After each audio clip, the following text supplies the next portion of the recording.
विश्वास लेकर आया है। ये बजट अर्थव्यवस्था को मजबूती देने के साथ ही सामान्य मानवी के लिए अनेक नए अवसर बनाएगा। ये बजट मोर इंफ्रास्ट्रक्चर, मोर इन्वेस्टमेंट, मोर ग्रोथ और मोर जॉब्स की नई संभावनाओं से भरा हुआ है। और एक नया क्षेत्र और खुला है और वो है ग्रीन जॉब्स का। ये बजट तत्कालीन आवश्यकताओं का भी समाधान करता है और देश के युवाओं के उज्जवल भविष्य को भी सुनिश्चित करता है। ये पिछले कुछ घंटों से देख रहा हूं जिस प्रकार से इस बजट का हर क्षेत्र में स्वागत हुआ है।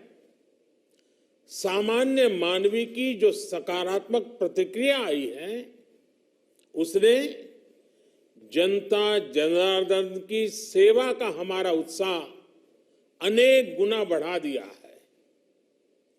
जीवन के हर क्षेत्र में आधुनिकता आए, टेक्नोलॉजी आए, जैसे किसान ड्रोन हो, वंदे भारत ट्रेन हो, डिजिटल करेंसी हो, बैंकिंग के क्षेत्र में डिजिटल यूनिट्स हो, 5G सर्विसेज का रोल आउट हो, नेशनल हेल्थ के लिए डिजिटल इकोसिस्टम हो।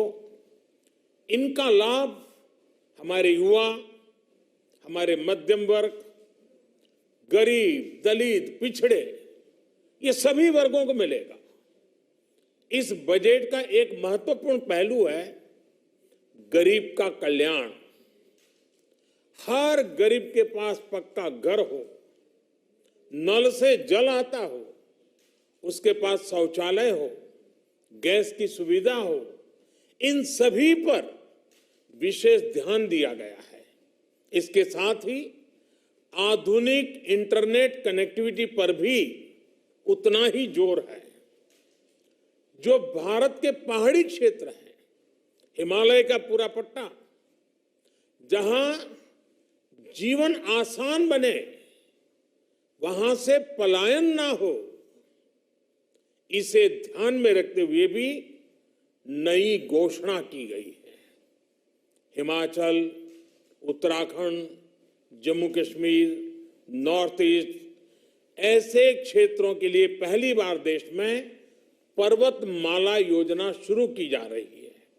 ये योजना पहाड़ों पर ट्रांसपोर्टेशन और कनेक्टिविटी की आधुनिक व्यवस्था का निर्माण करेगी और इससे हमारे देश के जो सीमावर्ती गांव है, बॉर्डर के गांव है, जिसका वाइब्रेंट होना जरूरी है, जो देश की सिक्योरिटी के लिए भी आवश्यकता है, उसको भी बहुत बड़ी ताकत मिलेगी। भारत के कोटि कोटि जनों की आस्था मां गंगा की सफाई के साथ साथ किसानों के कल्याण के लिए एक महत्वपूर्ण कदम उठाया गया है। उत्तराखंड, उत्तर प्रदेश, झारखंड, बिहार, पश्चिम बंगाल, इन राज्यों में गंगा किनारे नेचुरल फार्मिंग को प्रोत्साहन दिया जाएगा। इससे मां गंगा की सफाई का जो अभियान है, उसमें मां गंगा को केमिकल मुक्त करने में भी बहुत बड़ी मदद मिलेगी। बजट के प्रावधान यह सुनिश्चित करने वाले हैं कि कृषि लाभप्रद हो, इसमें नए अवसर हो, नए एग्रीकल्चर स्टार्टअप्स को प्रोत्साहन देने के लिए विशेष फंड हो या फिर फूड प्रोसेसिंग उद्योग के लिए नया पैकेज। इससे किसानों की आय बढ़ाने में बहुत मदद मिलेगी। एमएसपी खरीद के माध्यम से किसानों के खाते में 2.25 लाख करोड़ रुपए से भी ज्यादा सीधे ट्रांसफर किए जा रहे हैं। कोरोना काल में एमएसएमई यानी हमारे छोटे उद्योगों की मदद और उनकी सुरक्षा के लिए देश ने लगातार अनेक निर्णय लिए थे, अनेक प्रकार की मदद पहुंचाई थी। इस बजट में क्रेडिट गारंटी में रिकॉर्ड वृद्धि के साथ ही कई नई योजनाओं का ऐलान किया गया है।